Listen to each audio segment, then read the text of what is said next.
Hello दोस्तों, आप सभी का स्वागत है प्रतिज्ञा क्लासेस के ऑनलाइन यूट्यूब चैनल में।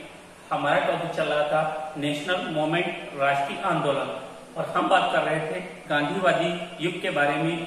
गांधी के बारे में कुछ हमने चीजें बताई थी। गांधी जी का जन्म कब हुआ था, उनका विवाह कब हुआ, और वो बैरिस्ट्री की पढ़ाई करने लंदन गए थे। तो ये सभी चीजों पर हम डिस्कस कर चुके थे। आज उसी के आगे बात करेंगे। ध्यान रखना कि गांधी जी 1893 में सेठ एंड अब्दुल्ला संस का मुकदमा लड़ने दक्षिणी अफ्रीका गए थे। तो गांधी जी दक्षिणी अफ्रीका कब गए थे? 1893 में। और दक्षिणी अफ्रीका में ये यात्रा कर रहे थे जोहान्सबर्ग से विक्टोरिया के बीच।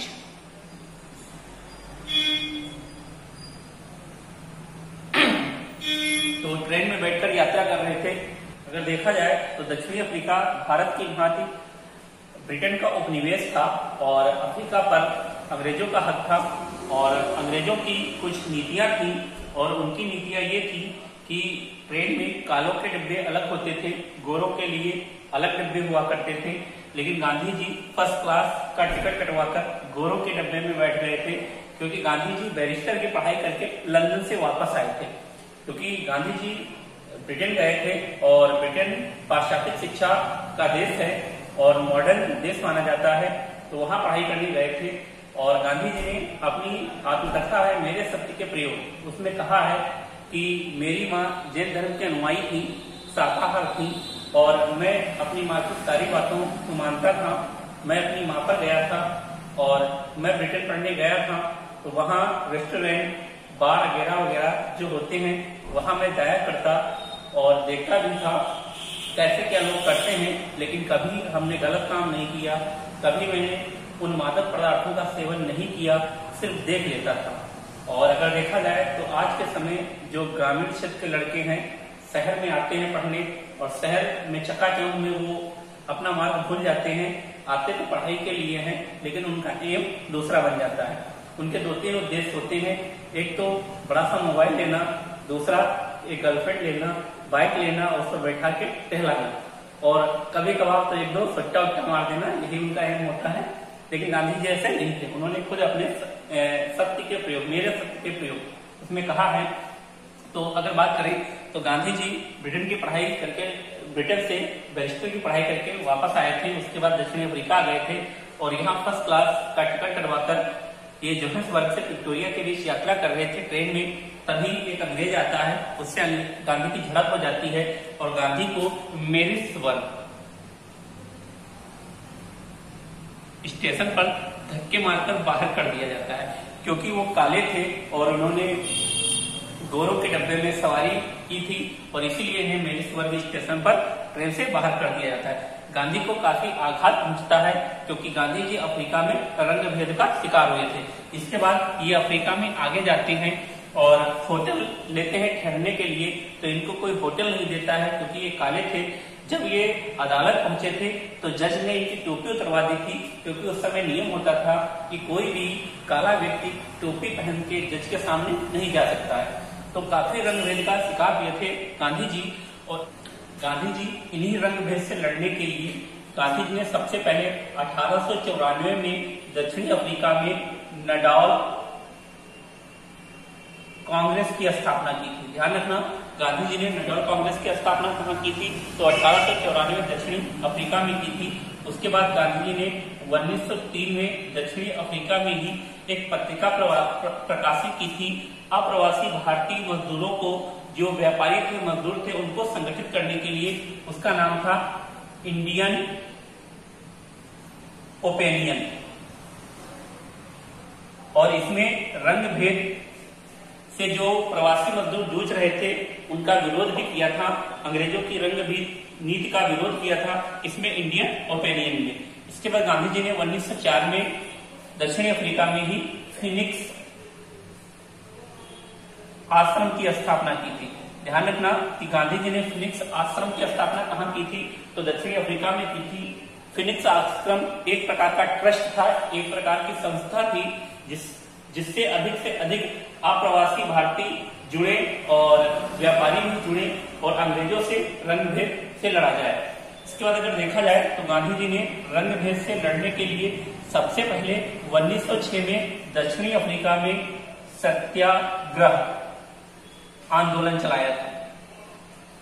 तो यह भी मोस्ट इंपॉर्टेंट क्वेश्चन है कि गांधी जी ने सत्याग्रह का प्रयोग सबसे पहले कहां किया था। तो गांधी जी ने दक्षिणी अफ्रीका में सबसे पहले सत्याग्रह का प्रयोग किया था। इसके बाद गांधी जी ने 1906 में ही दक्षिणी अफ्रीका में टॉय आश्रम की स्थापना की थी। तो इतने काम गांधी जी ने दक्षिणी अफ्रीका में किया था। 1894 में नेडाल कांग्रेस की स्थापना की थी।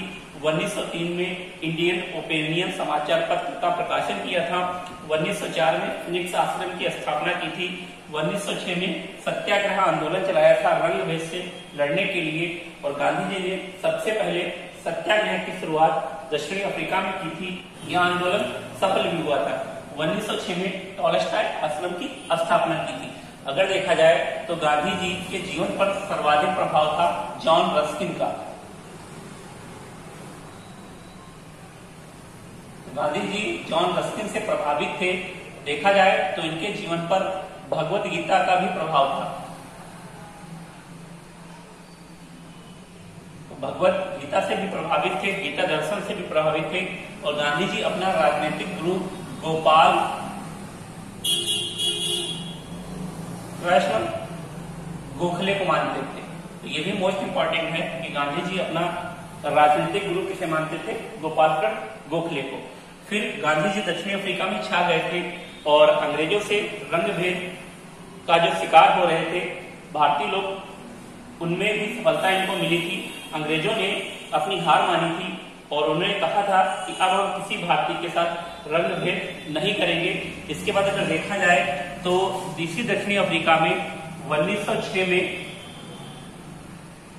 जुल्लू प्रांत में प्रांतीय चुनाव हुए थे, और इस चुनाव में जुल्लू की जनता भड़क जाती है, और जनता भड़कने पर इसी जनता ने ब्रिटिश सैनिकों पर आक्रमण कर दिया था, अर्थात कार्रवाई कर दी थी, जिसमें ब्रिटिश सैनिक घायल हो गए थे। जब ब्रिटिश सैनिक घायल हो जाते हैं तो इन सैनिकों की सहायता अर्थात इन सैनिकों की मदद करने के लिए गांधी जी ने आह्वान किया था। गांधी जी ने कहा था कि हम इन ब्रिटिश सैनिकों की मदद करना चाहते हैं, इनकी सेवा करना चाहते हैं, और इसीलिए इनकी सेवा के लिए गांधी जी ने नडाल एम्बुलेंस की शुरुआत की थी। तो ध्यान रखना, गांधी जी ने नडाल एम्बुलेंस की सेवा तब चलाई थी जुल्लू प्रांत में घायल हुए अंग्रेज सैनिकों की सहायता के लिए। और इसके बाद बोर प्रांत एक पड़ता है, बोर प्रांत में भी प्रांतीय चुनाव हुए थे, और वहां की जनता ने एक बार फिर से सैनिकों पर आक्रमण कर दिया था, और इसमें भी सैनिक घायल हो गए थे। गांधी जी ने एक बार फिर से बोर में घायल हुए सैनिकों की मदद की थी, अर्थात फ्री ऑफ कास्ट मदद की थी, उनकी सेवा की थी, और उनकी सेवा के लिए नडाल एम्बुलेंस चलाया था। और इन दोनों कार्यों के लिए दक्षिणी अफ्रीका के जो अंग्रेज थे वो गांधी से प्रभावित होते हैं, गांधी पर प्रसन्न होते हैं, और इन दोनों कार्यों के लिए 1906 में ही दक्षिणी अफ्रीका में गांधी जी को जुल्लू पदक और बोर पदक प्रदान किए गए थे। तो ये भी मोस्ट इंपॉर्टेंट क्वेश्चन है कि गांधी जी को जुल्लू पदक और बोर पदक कहाँ दिए गए थे। तो ध्यान रखना, गांधी जी को जुल्लू पदक और बोर पदक दक्षिणी अफ्रीका में दिए गए थे 1906 में। अगर आगे देखें गांधी जी के बारे में, तो गांधी जी 1909 में यात्रा कर रहे थे अफ्रीका से ब्रिटेन की, और इसी यात्रा के दौरान ये समुद्र यात्रा कर रहे थे, और समुद्र यात्रा करते करते गांधी जी ने एक पुस्तक लिखी थी, हिंद का स्वराज। तो ये भी मोस्ट इंपॉर्टेंट क्वेश्चन है, कई बार एग्जामों में पूछी गई है कि हिंद स्वराज पुस्तक गांधी जी ने कब लिखी थी। तो वो दक्षिणी अफ्रीका से ब्रिटेन के बीच यात्रा कर रहे थे, समुद्री यात्रा कर रहे थे, और जहाज में बैठे बैठे उन्होंने एक पुस्तक लिखी थी 1909 में, हिंद का स्वराज। अगर आगे बात करें गांधी जी की, तो ध्यान रखना कि गांधी जी दक्षिणी अफ्रीका में निवास कर रहे थे और दक्षिणी अफ्रीका में उन्होंने अंग्रेजों की रंग भेद नीति का खंडन किया था, विरोध किया था और उसमें वो सफल भी हुए थे। फिर अगर देखा जाए गांधी के बारे में, तो गांधी जी के जो राजनीतिक गुरु थे गोपाल कृष्ण गोखले,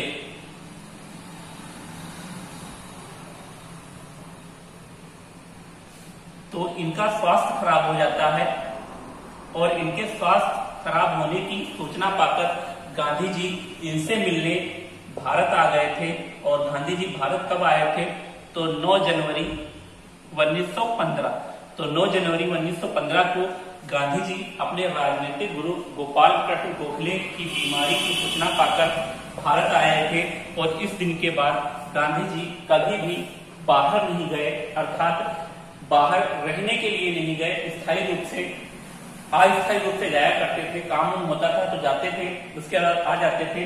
और इस दिन के बाद कह सकते हो कि परमानेंट गांधी जी भारत में ही रहे और भारत में ही आंदोलन चलाया। और इसी 9 जनवरी को आज मनाया जाता है प्रवासी भारतीय दिवस।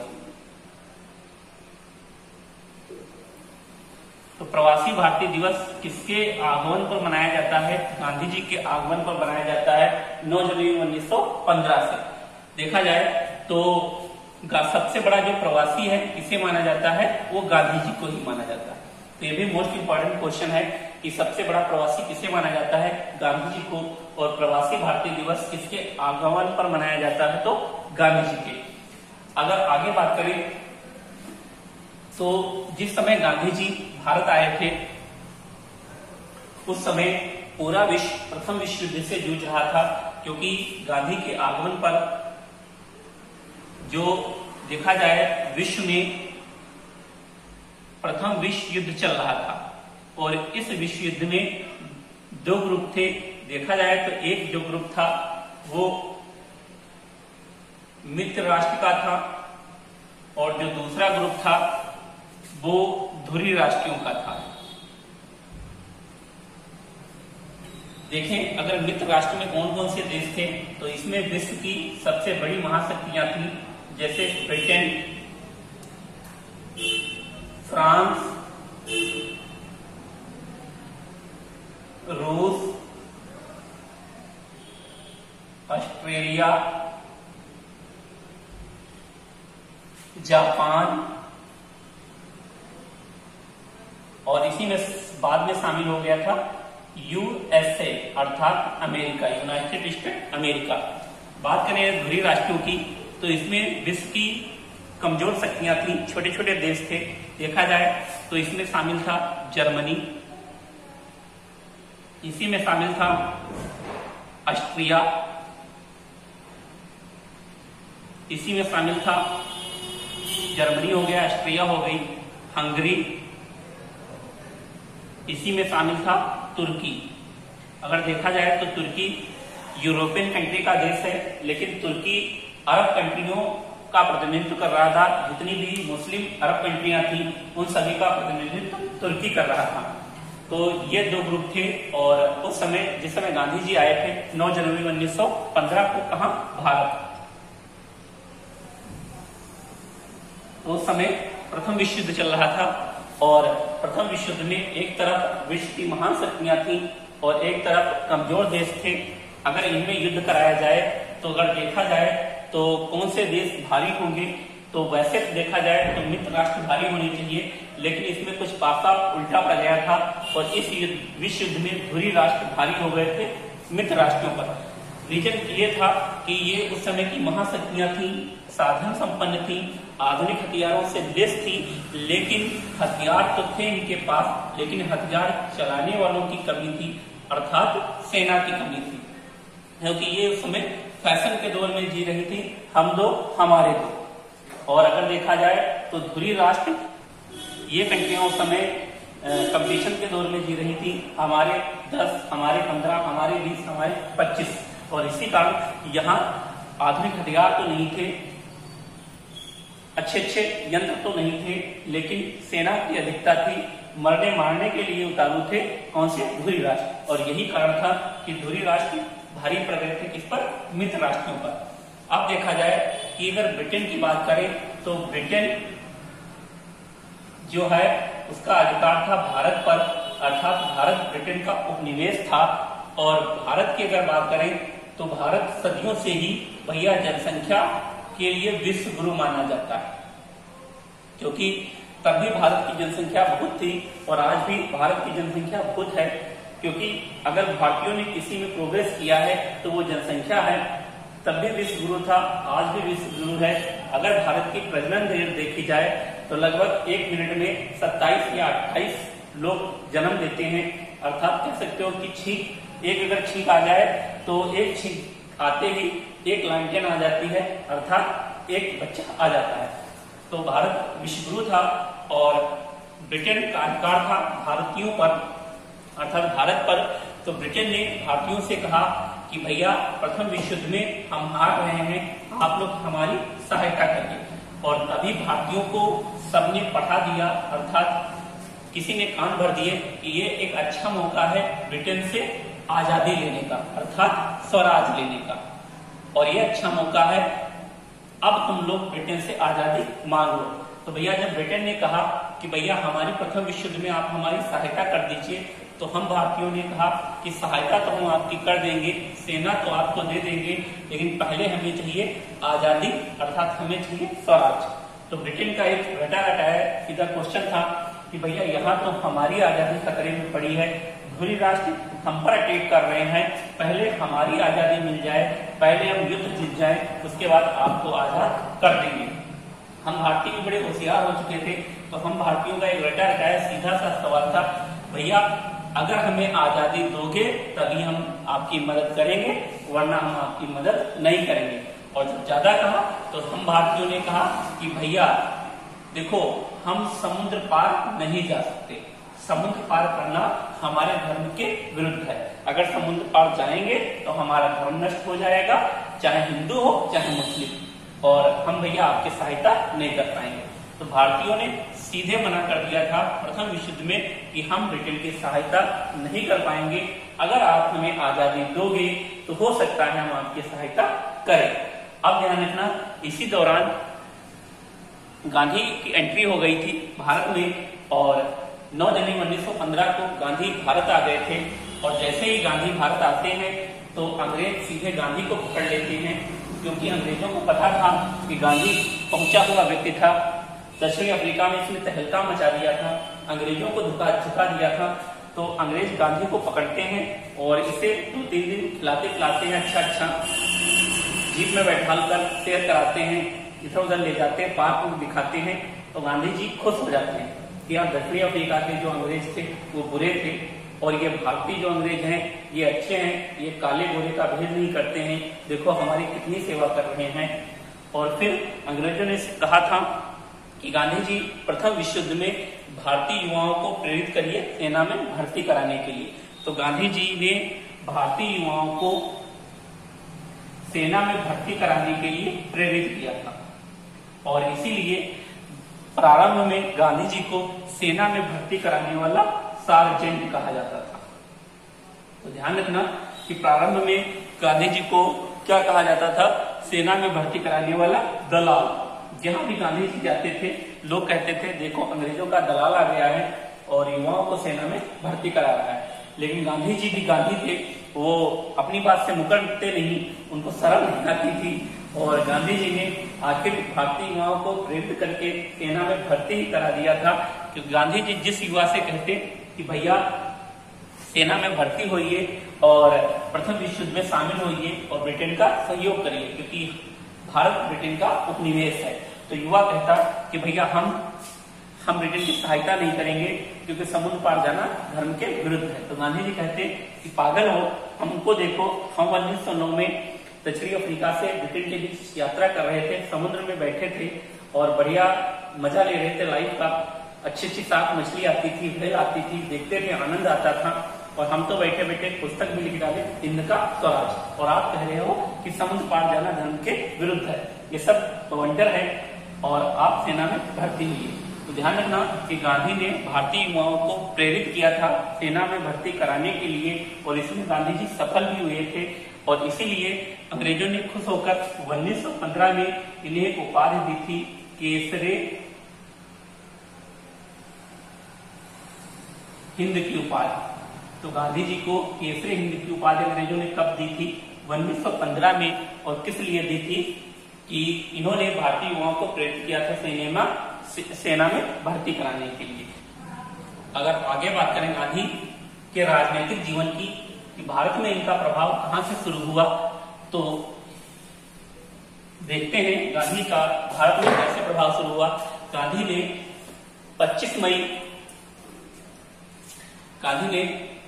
मई 1915 को अहमदाबाद में साबरमती नदी के किनारे साबरमती आश्रम की स्थापना की थी।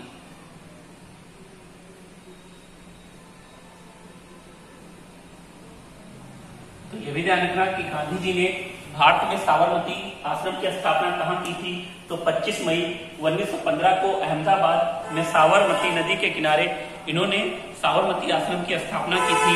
और गांधी जी का राजनीतिक कैरियर भारत में कहां से प्रारंभ हुआ, तो इस पर बात करते हैं कि कैसे गांधी जी ने भारतीय राजनीतिक में कदम रखा।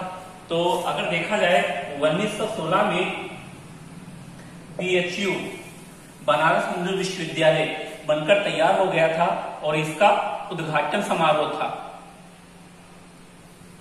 तो इसके उद्घाटन समारोह में शामिल होने आए थे गांधी जी एक साधारण व्यक्ति के तौर पर, अर्थात साधारण मेहमान बनकर आए थे 1916 में BHU उद्घाटन समारोह। अगर देखा जाए BHU, तो इसकी स्थापना की थी मदन मोहन मालवीय ने। हमेशा ध्यान रखना कि BHU बनारस हिंदू विश्वविद्यालय की स्थापना किसने की थी? तो मदन मोहन मालवीय जी ने की थी 1916 में। और इसका उद्घाटन समारोह था। BHU जो बनारस हिंदू विश्वविद्यालय था, ये इतना भव्य था, अर्थात इतना आलीशान बनकर तैयार हुआ था, इसको देखकर ऐसा नहीं लगता था कि इसमें कोई साधारण व्यक्ति शिक्षा ग्रहण कर सकता है, अर्थात निम्न वर्ग का बच्चा इसमें शिक्षा ग्रहण कर सकता है, क्योंकि ये इतना आलीशान ही था। इतने अधिक खर्चे पर बनाया गया था बनारस हिंदू विश्वविद्यालय। और इसी उद्घाटन समारोह में शामिल होने आए थे गांधी जी 1916 में। तो गांधी जी जब इसमें शामिल होने आए तो गांधी जी ने इसमें एक ओजस्वी भाषण दिया था। और इसी भाषण के बाद पूरा देश गांधी को जान गया था कि इस बंदे में टैलेंट है, ये बंदा कुछ कर सकता है। और ये भाषण था गांधी जी का शिक्षा। तो क्या भाषण दिया था गांधी ने? तो गांधी ने भाषण दिया था कि जो उच्च वर्ग का व्यक्ति है, उच्च वर्ग का बच्चा है, वो किसी भी परिस्थिति में कहीं भी जाकर और किसी भी विद्यालय में शिक्षा ग्रहण कर सकता है। सरकार को ऐसे नियम लगाने चाहिए, ऐसे नियम बनाने चाहिए कि जो निम्न वर्ग का व्यक्ति है वो भी कहीं भी जाकर किसी भी परिस्थिति में किसी भी विश्वविद्यालय में शिक्षा ग्रहण करे। अर्थात निम्न वर्ग की बात की थी इन्होंने, गांधी जी ने।